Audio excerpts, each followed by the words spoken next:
Hello, I'm Ty Mason of the DiabetesCouncil.com, researcher, writer, and I have type 2 diabetes. I want to emphasize that my perspective is coming from one with type 2 and not type 1.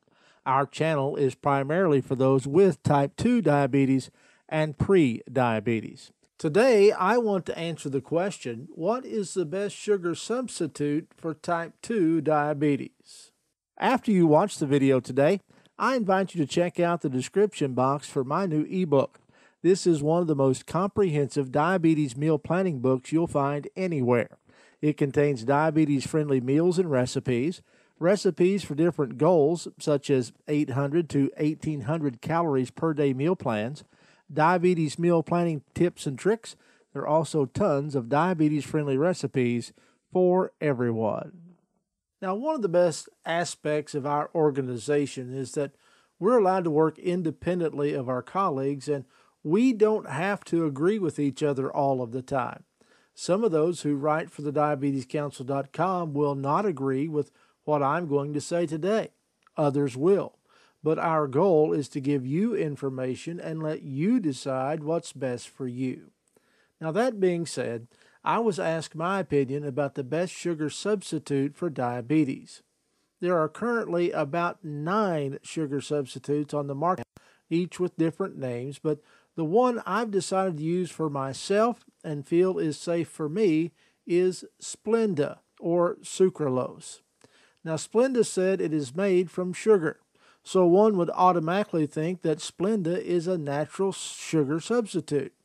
But one would be making that assumption very wrong. Splenda is an artificial sweetener that starts from sugar but is chemically changed.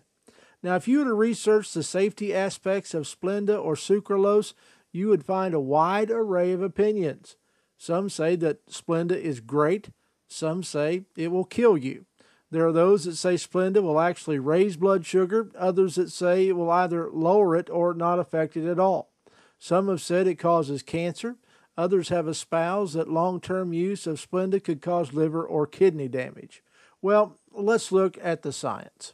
A 2009 study by Lee Groats says, quote, "The collective evidence supports the conclusion that the ingredient sucralose is safe for use in food and that the sucralose mixture product, granulated Splenda, is also safe for its intended use." Now, Groats looked at several studies on sucralose itself and supported all the data that it was safe. This particular study was done to explore granulated Splenda to see if it was safe as well. Her findings were that Splenda in all forms was safe for the intended use. Groats also studied in 2013 the effects of sucralose on the A1C levels of those with type 2 diabetes. She concluded that even when given much more than the recommended amount of sucralose, those patients saw no effect on glucose homeostasis in individuals with type 2 diabetes.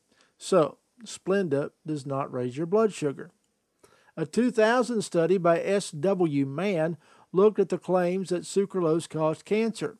His study of rats that were exposed to different levels of sucralose found that, quote, "Evaluation of the data obtained from the 2 phases of this study showed that sucralose was not carcinogenic. Sucralose did not adversely affect the survival or clinical condition of the rats, and there were no toxicologically significant findings." So, Splenda does not cause cancer. A 2000 study by McLean Baird concluded that, quote, "Based on the study's extensive animal safety database, there is no indication that adverse effects on human health would occur from frequent or long-term exposure to sucralose at the maximum anticipated levels of intake." So, Splenda does not cause liver or kidney damage. Again, you could research this topic, and for every article that is good about sucralose, you could probably find one that's bad. Bottom line, it's your body and your decision. Try different substitutes and see how they affect you. Now, I do want to say that I have not been paid in any way for my videos by manufacturers. That is not what we are about. If I were to take money to endorse a product, then I wouldn't be an honest presenter for this organization. I can assure you, I have never even been asked by diabetescouncil.com or anyone else for that matter to endorse a product or give a favorable or negative review. Don't forget to check out my new ebook, and please subscribe to our channel for many more videos like this one in the future. I want to thank you so much for watching. I'm Ty Mason.